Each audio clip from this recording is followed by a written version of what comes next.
Hi everybody, welcome to the QB School. I am JT O'Sullivan. Today, Matt Corral, Part 6 versus Mississippi State. Fired up, let's dive into it. Welcome to the QB School.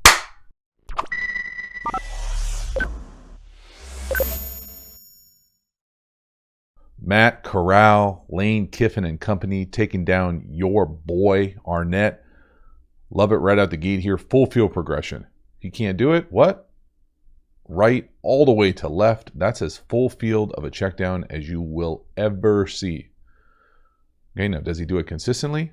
Probably not. But does he do it? Can he do it? Hell yeah.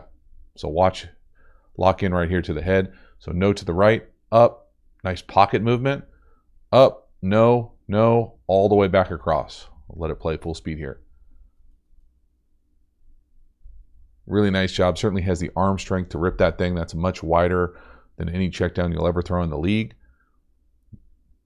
But again, love to see him move in the pocket. Obviously, got some twitch with him. Nice pocket presence, and that's a full field read. That's a great job getting it to the check down, getting it out of your hand on time. Also moving in the pocket, being able to play the quarterback position from within a phone booth. No, up, over, and then have the arm strength to be able to just torque that thing all the way across your body down the line of scrimmage for the check down. Love it. But in this game is certainly a but game. There is a bunch of inconsistencies. So for me here, he misses a huge opportunity. And I think, some of this to me is just predetermining where you're going with the ball. And again, a lot of assumptions here, not being in his head in the quarterback meeting room. But we've seen them play this play, and they run a bunch of really cool, whether double moves, fake screens, shot plays down the field.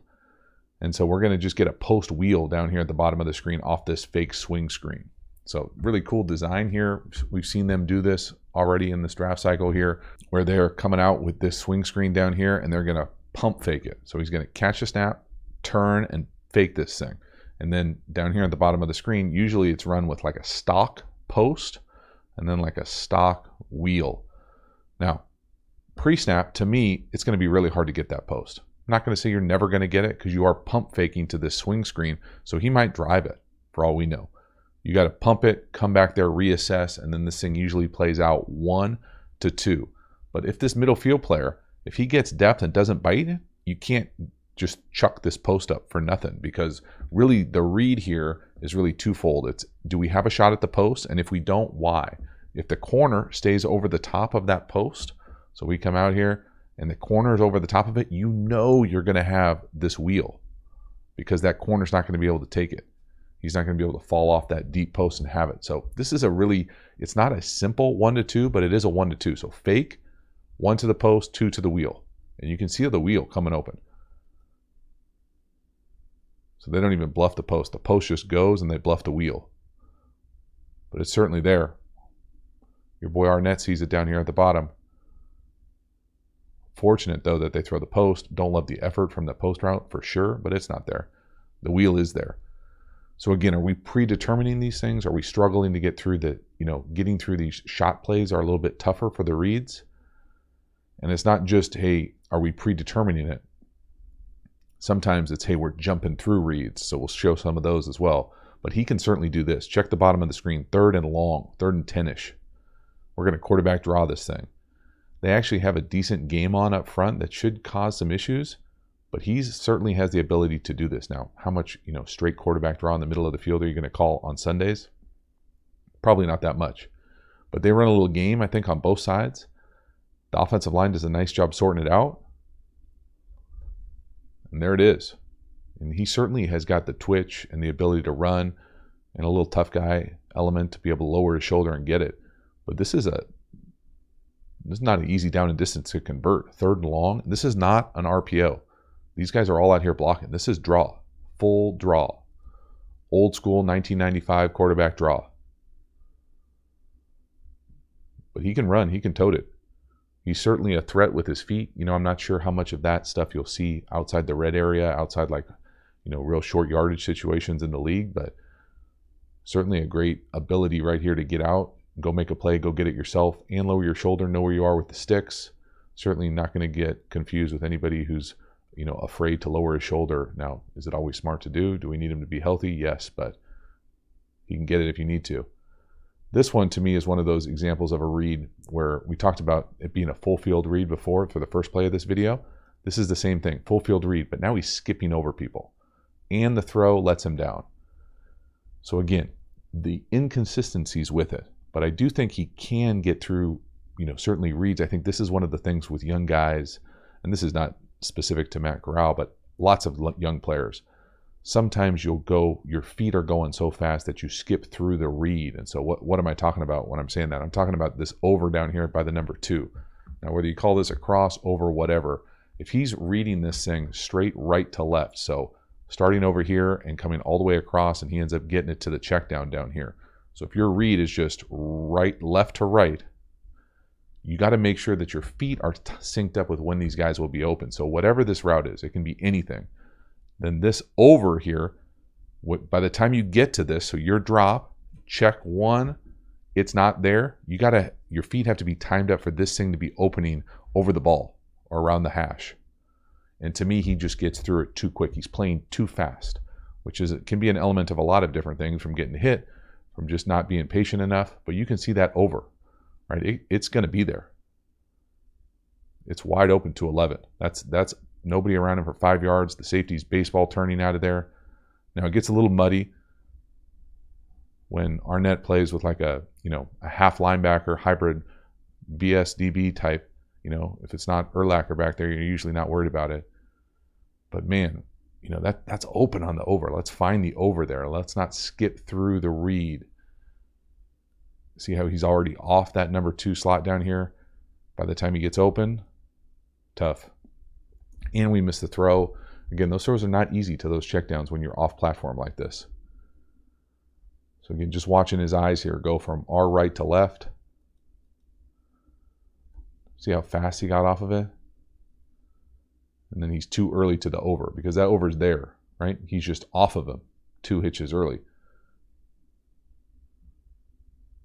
So the combination of being able to get through the read on time is not the same thing as just being able to say, hey, he's a great processor. It's also that and being able to do it on time, because he can certainly do this. He's ripped some seams now. We got a little FIB, everybody's favorite. Just ripping a seam. Again, this offense is fun to watch if you like RPOs and shots. Driving that thing down the field. This is one thing he certainly can do well. Again, love the design here. How they get here. Again, a 0x4 formation. What is that? That means no eligibles over here. This tight end is covered up, and then we're just running 3 seams. This is essentially a post, this middle field close lock seam, and a go.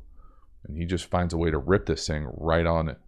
And it's a beautiful throw. There's not a lot of great options here if you don't know exactly what you're getting with the FIB check. Back of his drop, really nice. When's he let that thing go? I wouldn't call it anticipation per se, but being able to drive it in that second level layered throw, really nice. That's a big time play, big time throw. This time he does get it off on time, in rhythm. Up, and you can see the tempo of it. 2 hitches, reset, right on him, beautiful throw, driving it down the field. Looks like a Sunday type throw. Next one here, 3rd and 6. This is just an absolutely awesome design. So 3rd and 6, they come up here, rip a slant. Nothing new with this offense being able to rip slants. But what I really love about this design here is that this is really a screen pass run option. So the old SPRO. You're welcome for that. What am I talking about? We're going to draw it up because we're going to see it again here on the next play of this video. But first of all, down and distance, okay? 3rd and 6-ish. Tough. So they're going to run a swing screen out here. The guys are just going to block MDM. This is usually tethered to some sort of numbers check. So do they only have 3 guys? Do they only have 2 guys? Do you like the numbers out there? Are you hot? That's a reason you throw that swing. Then down here at the bottom, they're running essentially double slant. Double slant, double slant. That's the pass option. So we've got the S, we've got the P, and then we've got the run option of the quarterback run game. Just running wide zone or inside zone here. So if you don't like the screen, you don't like the pass, you can still run it yourself with the box check. This is pretty sweet design, y'all, and you can get to this with a quarterback who can run it. Lots of good stuff, being able to spread the field and be able to do this. So let's watch the screen up top. They got 4 guys out there running to them. They're the old Arnett overcheck. Okay, then we got the slant down here to the bottom. Nobody in the middle of the field. That's a handoff. And if it wasn't there, we'd be running zone to the left. You can see all the linemen up front blocking zone. So watch it from the back. Let's just play it out like we didn't see the adjustment to this motion. There it is, right? You can see the adjustment to motion. They overcheck. Now, if you didn't like the slant to the left, could we run it to the left? Yeah, let's just follow the center. Get a little wide zone, quarterback wide zone for the first down. But that's easy. That's a handoff for Matt Corral. He can make those slant throws. No problem. RPOs for days. SPRO. Let's run it again. 4th and 4, y'all. Same game. 4th and 4. The screen is up top. Do we like it? Yeah, Betty. That's as easy as you'll ever get for a 4th and 4. Awesome. Go get yourself a first down. Now, if it wasn't there, would the slant be there to our left? Hard to tell from the tight angle here, but it won't be. Then they hit you with a little pressure, so the quarterback run game is not going to be there either. I'm going to guess that they didn't block that correctly either up front. We'll talk about exactly how I would block it up here. But again, the read here, just so you go through it, pretend like you're playing quarterback. There's the swing screen. Okay, that's the S. It's a numbers check. Do you like the numbers? Do you like the leverage? I'm guessing for them it's a numbers check. For most people it is. Here's the slant.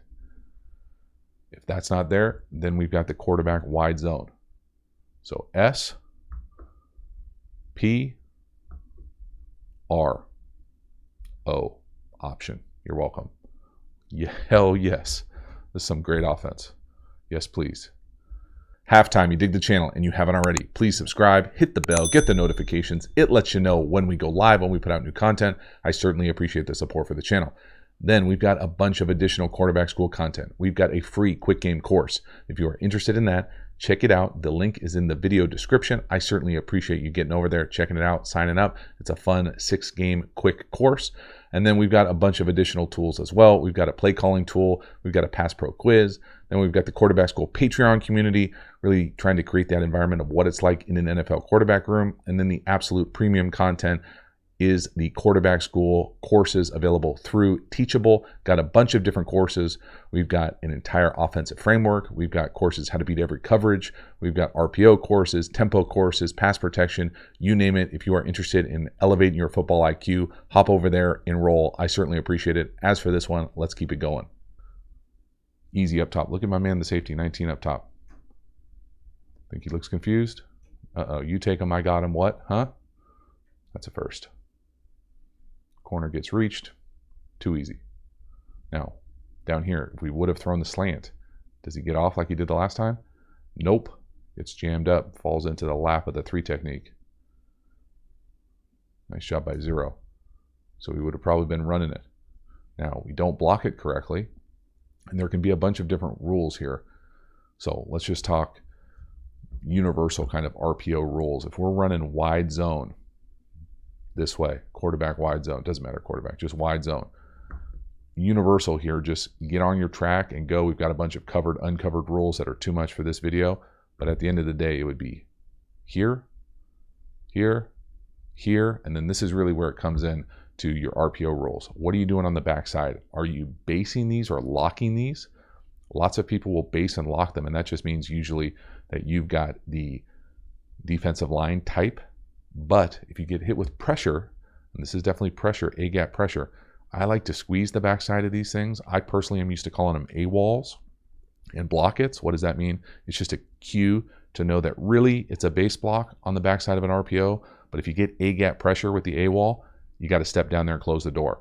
An A-wall is basically a double squeeze. So he would then come down to the 3 technique and we'd leave the widest guy free, right? You don't want someone running through the A-gap if you're throwing the ball. So an A-wall just gets that squeeze. Same thing for in the B-gap, I'm used to calling it a blocket. So A-wall and a blocket. So if 3 were to hit this in the B-gap here, the tackle would essentially have a duel. He'd close the door, and then the widest guy would be the one who's free. So just different ways to do the backside RPO. I'm going to guess a lot of money that this is not what they want to do, but it works here. 4th and 4, still don't block it correctly. Matt Corral finds it, gets it. Again, you got to be able to turn 2 with someone bearing down on you. Grip it and rip it. Really nice throw. Outstanding design. Some badass offense. Then we got 3rd and 5 on the 5. Old school quarterback draw. Go get it yourself. Make somebody miss. Go a little tornado. Strong dude. Good runner. Good athlete. Don't deal with any durability issues in this game, but man, you can see he puts himself in there. Whoop! That's a hell of a move right there. Look, he knows it too. He's going to go find the dude he dunked on. Love it. Love the competitive spirit. Lots to like. Again, just trying to dunk on Arnett here, but I personally like when, if you're trying to take away quarterback draw defense-wise, to me, I think it's one of those things where it's a real crapshoot if you're going to do games. So games running like stunts here. So if you're going to do a TE here, theoretically, I think a lot of people think that if you're going to do that, that has a tendency to take away the quarterback draw unless you get it blocked. Then it just creates wider angles, right? Because you're taking the 3 technique or the tackle and running him out, and you get this guy to close the door by a guard who knows what's going on, and now the holes are wider, right? As opposed to just trading it like a true, rush options with the A and the B gap. So if he's going to do this, and this end is going to come in here and try to spike the B, and he gets the door closed by the guard, this is going to create a big hole. But again, on these 2 draws we've shown in this video, Matt Corral's done a great job of negotiating some issues with the stun, and then he does a great job right here just finishing with a great move, showing off the athleticism, the ability to run, create plays. Again, nice job by that right guard. Closing the door. Love it. That's a great play. There's a bunch of really nice runs in this game. 3rd and 6 here. Old dragon lion, dragon up top, lion at the bottom of the screen. This is a pick. This is obviously a quarterback-friendly channel. Let me preface it by saying that. I will say that, in my opinion, that interception is bad luck. Now, the other part I will say that I always watch on turnovers is watch the quarterback effort afterwards. Look at him go. He's driving. He's going to make the tackle. Now, he gets blocked, but he throws himself out there.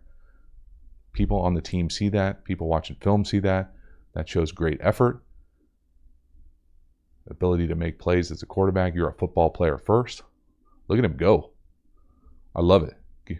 Not quitting on the play, fighting through it, forcing the guy, helping him to get out of bounds. Now, this play. So why do I say this is a little bit of luck? So first of all, Dragon Lion. I think I have a full video on it. Play, not my favorite. Old dinosaur play, but still has capacity in certain systems. Just Dragon is up top is slant flat, and then double slant down here is usually Lion in West Coast world. Now just pre-snap, that looks pretty amazing. Here's my man 44. I'm going to call him Mr. Lucky right here. He runs out here. So when he turns and runs out, if you're playing quarterback, oftentimes you'll just say, I'll just put it on the outside, either slant or 5-yard in or fin. I really think this guy gets lucky here because he engages the inside slant and then falls off into the other slant. Now, I'm sure there maybe is 1 or 1.5 defensive gurus watching this that are saying like, bro, you don't know what you're talking about. That's an amazing play by this guy. He deked him and then got the pick. Maybe. But if we would have just stayed on the inside slant, it's a massive play. So there are probably holes in this scheme. I can tell you that there definitely are holes in this scheme, but I can definitely tell you also that, if someone's going to do this and try to guess with us, then we're going to be able to guess with them and be able to hit them for big plays. So that's the first part. It's just bad luck more than anything else. I'm not putting this decision pick on him. I am putting the effort on him at the end. I love it. So again, watch 44 run out of there to the inside slant.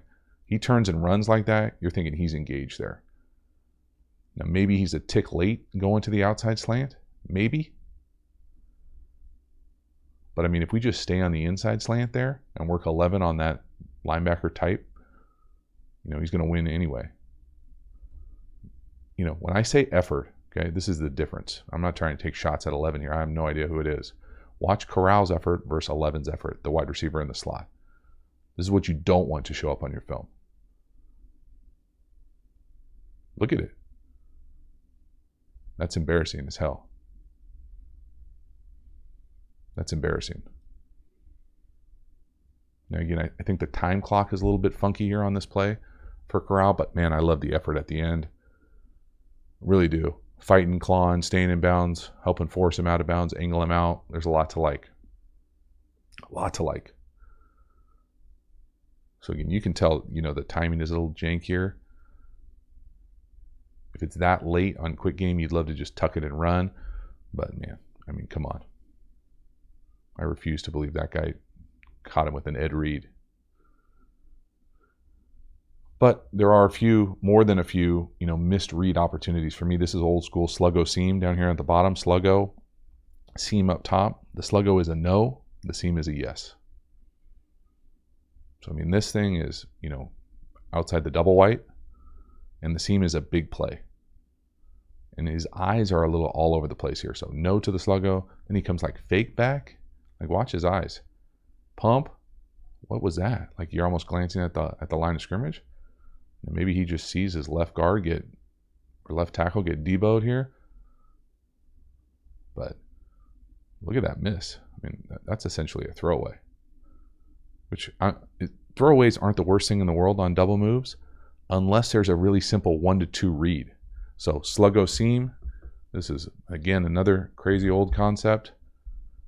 Here's a sluggo, slant, go. That's the sluggo.